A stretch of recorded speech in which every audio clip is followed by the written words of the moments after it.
Hola a todos, ¿cómo están? Mi nombre es Rodolfo Núñez Robinson, soy abogado por la Pontificia Universidad Católica del Perú, especialista en Derecho Procesal y Ciberseguridad.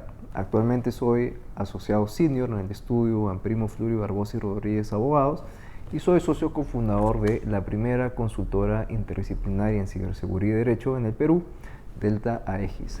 Y hoy quiero conversar con ustedes sobre un tema que seguramente nunca han escuchado, que son los nuevos principios probatorios que se usan para poder determinar la admisibilidad y procedencia de la prueba cibernética.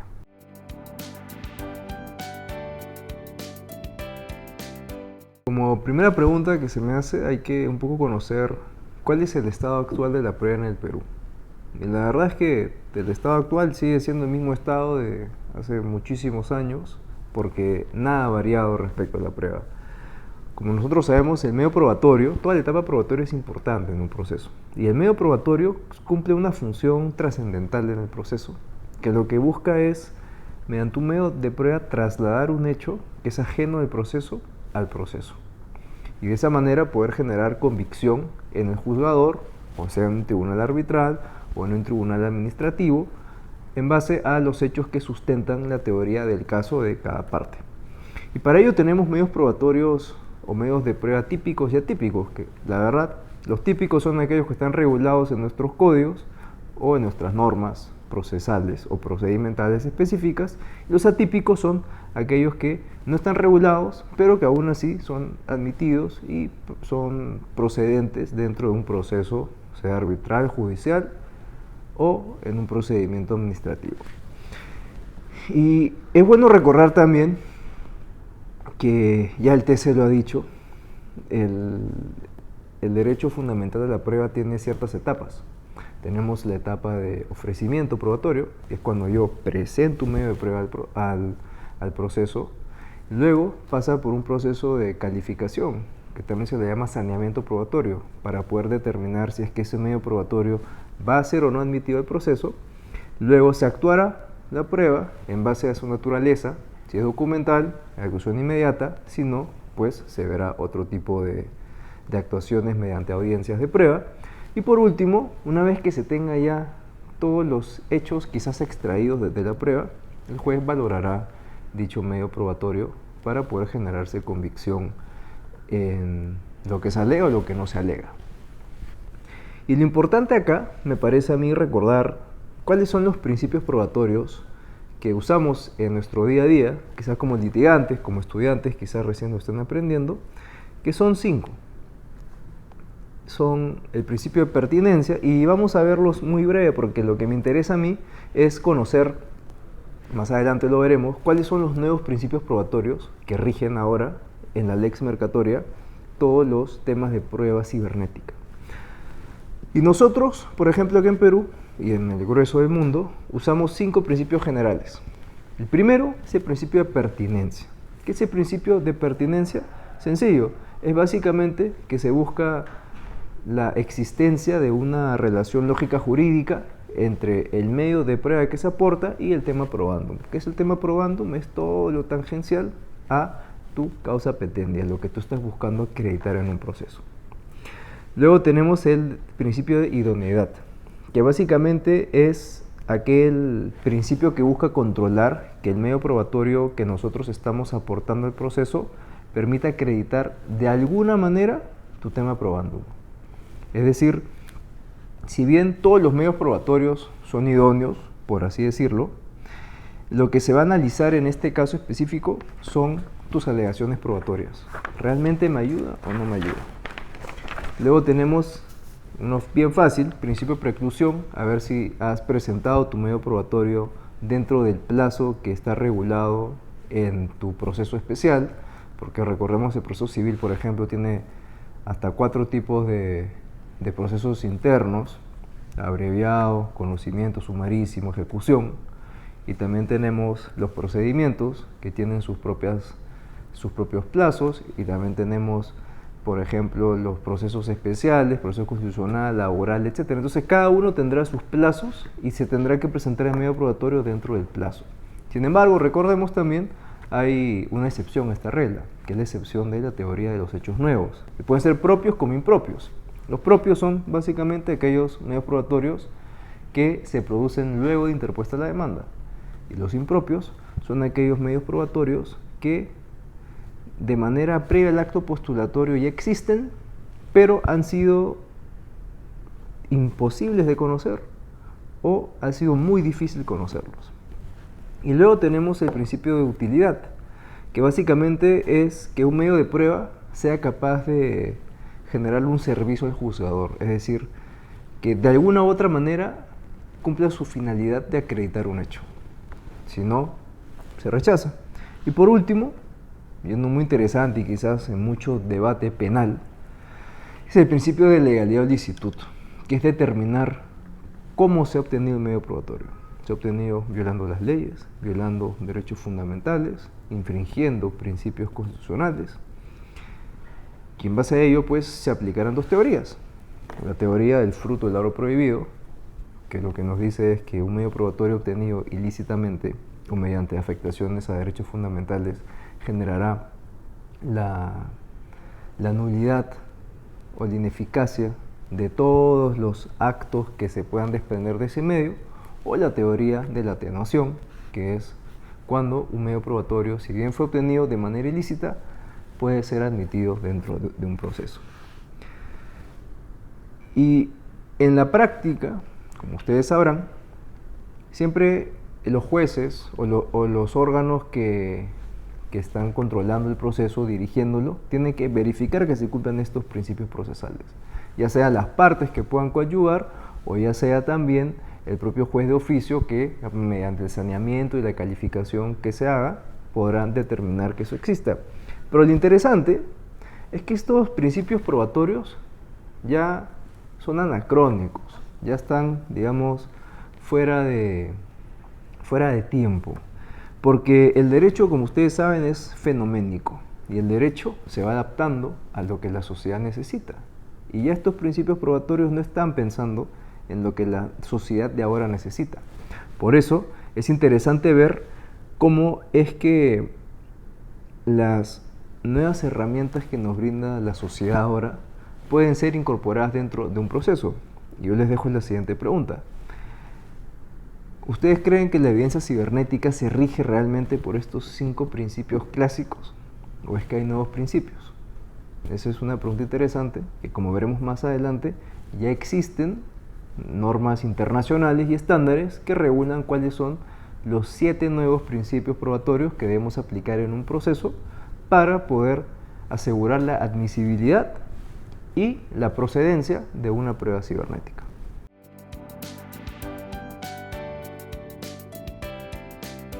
Ahora hablemos, tema antes de entrar a los nuevos principios probatorios, ¿cuáles son las mejores prácticas que tenemos que utilizar para poder asegurar realmente la eficacia de una prueba cibernética?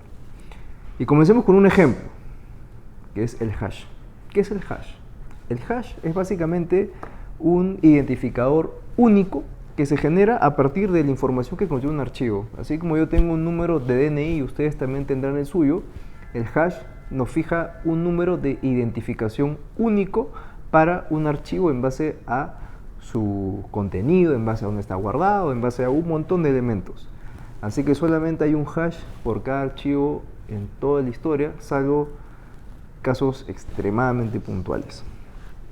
¿Y por qué es importante este hash? Porque parte de la evidencia cibernética tiene que respetar un principio primordial, medular, que es el principio de integridad, entre otras cosas. Y la integridad que nos dice que se tiene que asegurar la información tal cual está. Entonces, si el hash cambia, si el hash es modificado, si se compara el hash de la información inicial y luego el hash luego de la extracción y son diferentes, la información ha variado en algún momento y por lo tanto es información que no representa la realidad que se quiso extraer en su momento y es totalmente inválida. Entonces, ¿cuáles son realmente estas mejores prácticas? Yo les voy a comentar de manera breve, sin perjuicio de que existan otras normas ¿Qué nos dice una norma técnica? Que es la norma técnica ISO/IEC 27037-2012, que es la norma técnica en ciberseguridad que nos dice cuáles son los lineamientos para identificar, coleccionar, adquirir, preservar todo tipo de evidencia digital. Y estas normas, dicho sea de paso, son las que se usan en la mayor, bueno, no son, es la que se usa en la mayor parte del mundo, en donde la ciberseguridad se tiene realmente desarrollado. En Perú, lamentablemente, no las conocemos. El primer elemento que hay que tener en cuenta como mejor práctica es la cadena de custodia. ¿Qué es la cadena de custodia? Sencillo, es básicamente una metodología que se usa para poder transferir y asignar responsabilidades, que lo que busca es evitar el principio de no repudio. ¿Qué es el principio de no repudio? El yo no fui, yo no hice eso, yo no lo malogré, yo no cambié esto, yo no toqué esto, yo no lo rompí. No, la cadena de custodia nos va a, nos va a poder evidenciar quién ha tenido acceso a la evidencia cibernética. ¿Y por qué es importante esto? Porque la evidencia cibernética no es como un papel. No es como que me entregan el papel, me entregan la pericia, me entregan la foto.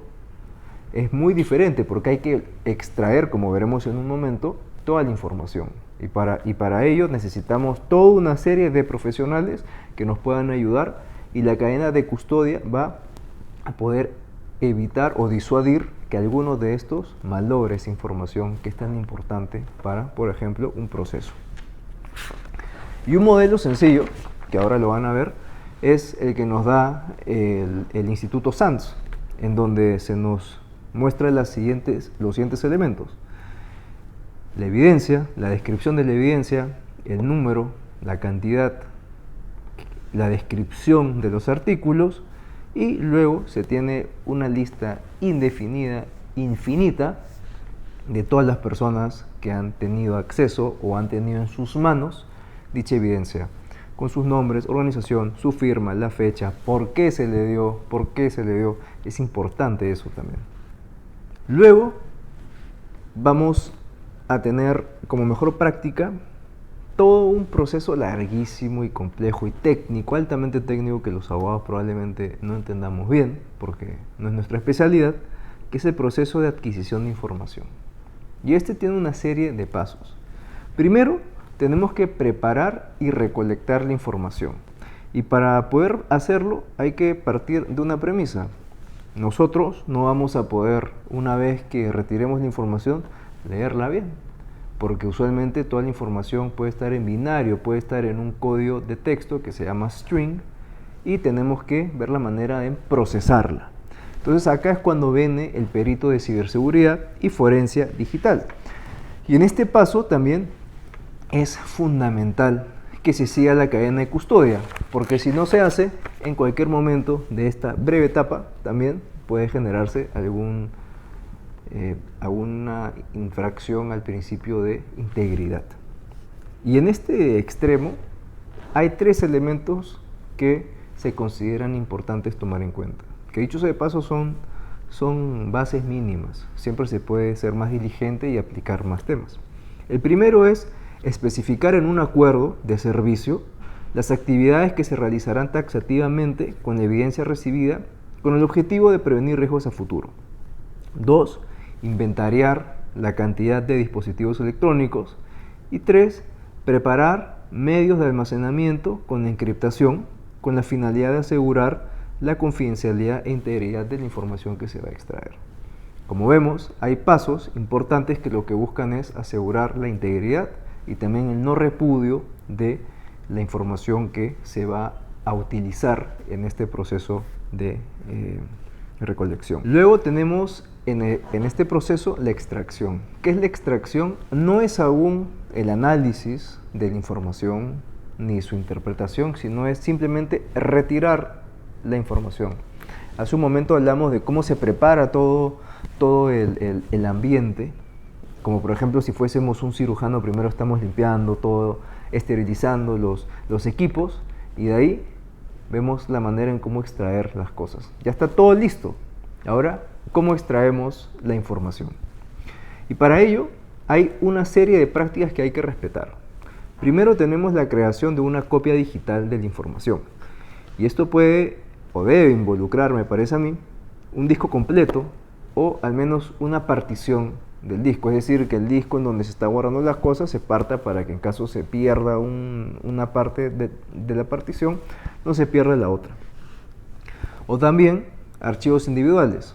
Es decir, si es que estoy retirando un montón de archivos, tengo que ver la manera en poder segmentarlos, pero obviamente sin alterar nada de la información que ahí está contenida. Y de hecho, una de los detalles que tiene que tener la extracción, se los voy a leer, son los siguientes. Hay que manifestar claramente en un informe, en un papel que quede todo bien documentado, cuáles son las herramientas que se utilizan, que pueden ser software como hardware, es decir, puede ser un programa, como puede ser una herramienta física que se va a usar. ¿Cuáles son las fechas en las que se realizaron las extracciones? ¿Y quiénes son las personas que realizaron la extracción? Nuevamente, muy parecido a la cadena de custodia. Y es importante en este punto también mencionar que las prácticas que se utilicen tienen que ser las menos intrusivas posibles, porque se puede perder la prueba, o se puede afectar su integridad. Y eso es lo último que queremos. Justamente, bueno, en caso eso suceda, en un muy indeseable supuesto, tenemos, menos mal, las copias de seguridad que un profesional diligente habrá realizado. Y una vez que tenemos eso, vienen dos puntos importantísimos. Primero, como les comentaba al inicio, el hash. El hash como código único de verificación de documentos o de evidencia cibernética nos va a decir si es que la evidencia inicial, que tenía el hash, por ejemplo, 123, es el mismo que la que se ha extraído, que también tiene el número 123. Si el hash 123 es el inicial, el original, y luego vemos que el hash es 7443, la información en algún momento de este proceso ha sido afectada, ha sido contaminada y no es válida ni eficaz en un proceso. Es como por ejemplo que uno entra a una sala de operaciones para que le realicen un procedimiento médico y lo operan con el procedimiento médico del paciente del costado. Pasa lamentablemente en nuestro país, pero eso es básicamente lo que pasaría. Y un elemento adicional de seguridad es la estampa de tiempo, el timestamp. Entonces, con tu hash, con tu estampa de tiempo en el momento en el que se realizó el hash, tenemos que luego también verificar que haya coincidencia exacta. Si algo no está bien, esa información ha sido contaminada y no puede ser admitida en un proceso o procedimiento. Y por último, tenemos en todo este proceso de adquisición de información la preservación y los reportes. ¿Qué es eso? Básicamente es, primero, preservar. ¿Cómo preservamos la información? Algo lo hemos dicho anteriormente. Básicamente es mediante la utilización de copias, sean digitales, como por ejemplo en nubes, encriptadas, siguiendo parámetros de seguridad superlativos, o también en copias físicas, que pueden ser discos duros, USBs de gran capacidad, servidores, pero no solo nos tenemos que limitar a eso. Hay otros temas que a veces quizás tampoco se piensan, como puede ser la seguridad. ¿En dónde está guardado? ¿Hay seguridad? ¿Simplemente es un dedo, el de la seguridad, o es un candado, o realmente tenemos personal de seguridad, se siguen las mejores prácticas de seguridad física? ¿Cómo está protegido del medio ambiente? ¿Qué pasa si hay un incendio? ¿Qué pasa si es que hay una inundación? ¿Qué pasa si es que hay algún tipo de desastre natural? ¿Va a poder sobrevivir esa copia a los elementos? Ese es otro tema importante a tomar en cuenta. ¿Dónde es la ubicación? ¿Es una ubicación segura? ¿O es simplemente que está metido en el cajón del perito en su casa o en su oficina? Esos son temas que hay que tomar en cuenta. Y una vez que se tenga ya bien preservada la información, se pasa a realizar el reporte. El reporte, seguramente todos lo vamos a entender, es sencillo, es básicamente la pericia. ¿Cómo se interpreta? ¿Cómo se puede extraer de toda la información determinadas conclusiones de lo que se está analizando en este caso concreto? Y obviamente el reporte, y esto ya para entrar a materia en un momento, tiene que ser sumamente documentado. Tiene que tener paso a paso, así como cuando nosotros estábamos en el colegio y nos decían que mostremos nuestro desarrollo en matemáticas, paso a paso, qué es lo que ha hecho para llegar a la conclusión. No puede ser simplemente revisar la información y concluyo tal cosa. No, eso no vale. Porque tenemos que ver si luego, y ya lo veremos en un momento, se puede replicar esa conclusión. Y tenemos para replicarlo ver qué paso siguió. Y tienes que justificar el trabajo que has realizado. Entonces, el reporte tiene que estar suma y extensamente documentado. Y por último, a todo esto, si queremos incluso darle un candado adicional de seguridad, podemos contar con un fedatario juramentado informático, que básicamente son como notarios, que lo que hacen es juramentar y decir que, o dar fe, que la información que se ha extraído, la información que se está viendo, la información que es de la cual se ha hecho reporte, es información veraz y es información que coincide quizás con el hash inicial con el que hemos contado para poder extraer esta información.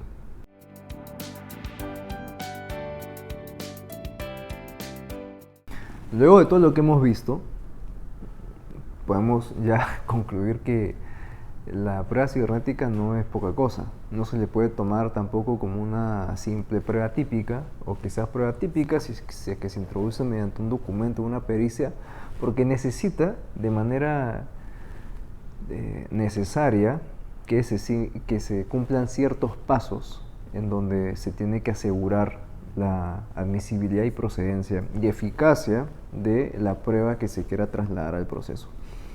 Y para ello, el juez tendrá una responsabilidad muy grande, y también las partes que tienen que aprender esto, desde el punto de vista del saneamiento probatorio. Las partes, ¿por qué? Porque las partes tienen una herramienta importante, tanto para poder presentar cuestiones probatorias, en donde puedan cuestionar, valga la redundancia, o impugnar la admisibilidad o procedencia de una prueba cibernética, como también la parte que lo ofrece, porque tiene que ver que su prueba cibernética cumpla con estos requisitos. Y obviamente también los jueces, o tribunales arbitrales, o órganos administrativos van a tener que realizar su saneamiento probatorio en base de estos 7 principios, que también son principios utilizados en la lex mercatoria a nivel global, que parten de la norma técnica ISO/IS 27037 de 2012. Imagínense, esta norma tiene ya 13 años. Y acá en Perú, nadie nunca ha dicho nada sobre el particular. Porque no se toma en serio la ciberseguridad. Hasta que pasen cosas mucho más graves, como lo que le ha pasado a algún banco hace poco. Ahí recién me parece que ya estamos empezando a ponernos al día y empezar a ver arriba y decir, ¿realmente es importante la ciberseguridad? Claro que lo es. Y desde un punto de vista jurídico, veamos cuáles son estos 7 nuevos principios probatorios, y nuevos entre comillas, porque nuevos no son en el mundo, nuevos en Perú sí son, y espero que a la larga se puedan introducir en el país, sin perjuicio de que, por ejemplo, en un tribunal arbitral se puedan pactar dentro de las reglas para que se pueda realizar como parte del análisis del saneamiento probatorio. Como primer principio, tenemos el principio de relevancia. El principio de relevancia es un principio realmente parecidísimo al principio de pertinencia, que lo que busca es que existe una relación fáctica entre el tema probando y los hechos digitales.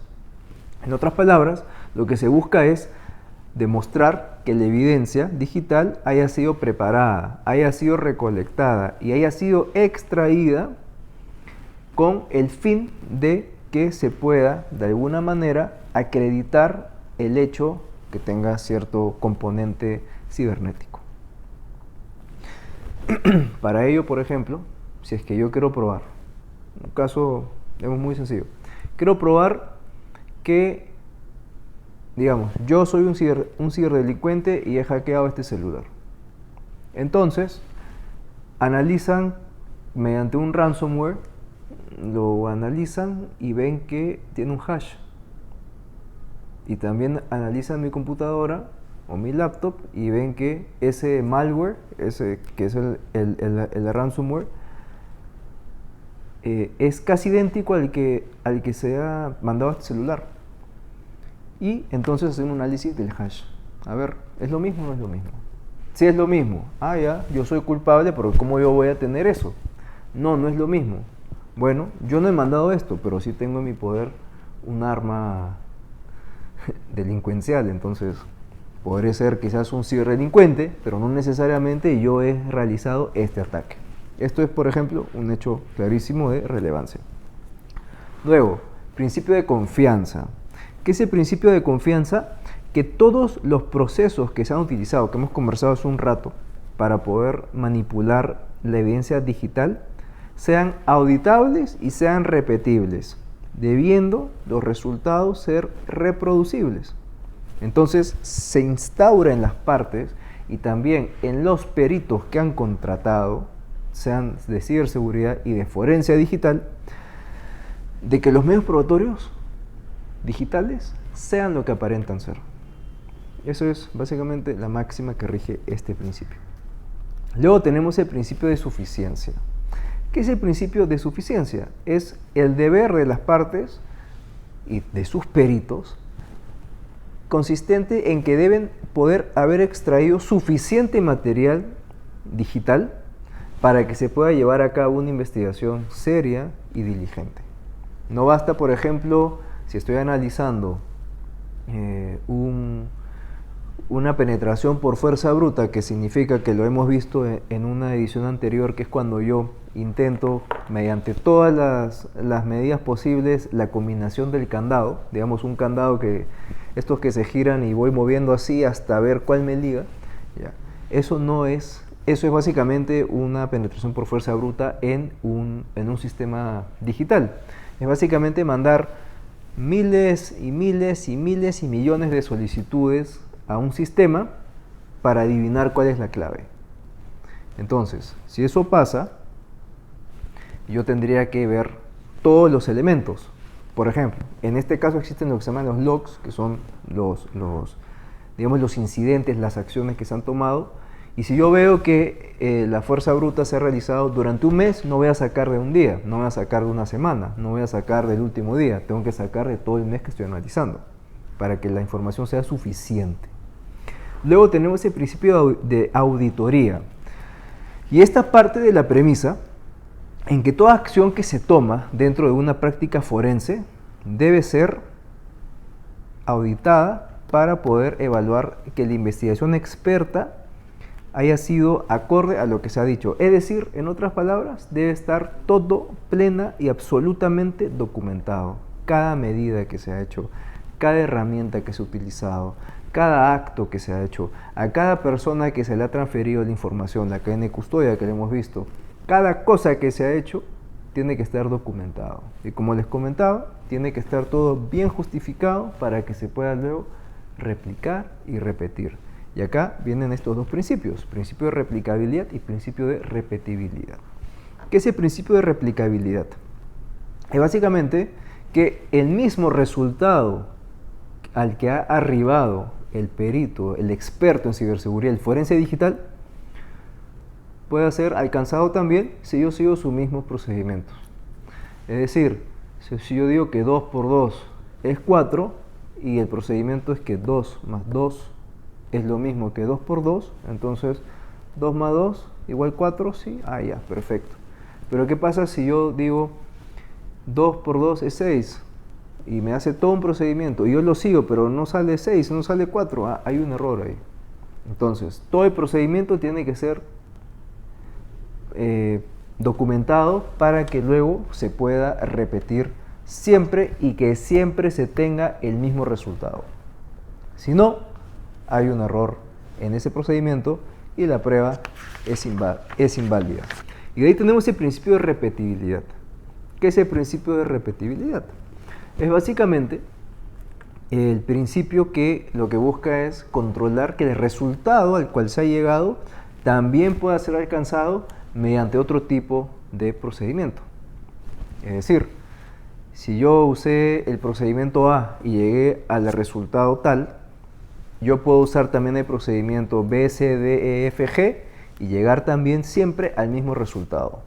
No importa cómo se llegue, la cosa es que se tenga que llegar al mismo resultado y se pueda repetir la conclusión. Si la conclusión no se puede repetir mediante diferentes herramientas e incluso bajo diferentes condiciones, entonces la prueba tampoco es válida. Y por último, es el principio de justificación, que como lo he estado comentando una y otra vez, todo manejo de la evidencia cibernética durante todo el proceso de extracción, sea de preservación, extracción, recolección, todo tiene que estar justificado y documentado para que se demuestre y se acredite cómo es que se están cumpliendo no solamente todas las mejores prácticas que hemos conversado, sino también los 6 principios que acabamos de mencionar. Entonces, al día de hoy,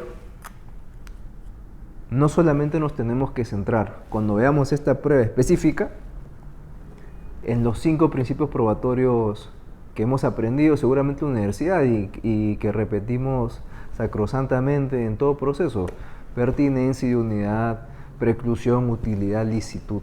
No, ahora tenemos 7 principios adicionales que tenemos que tomar en cuenta al momento de analizar una prueba cibernética.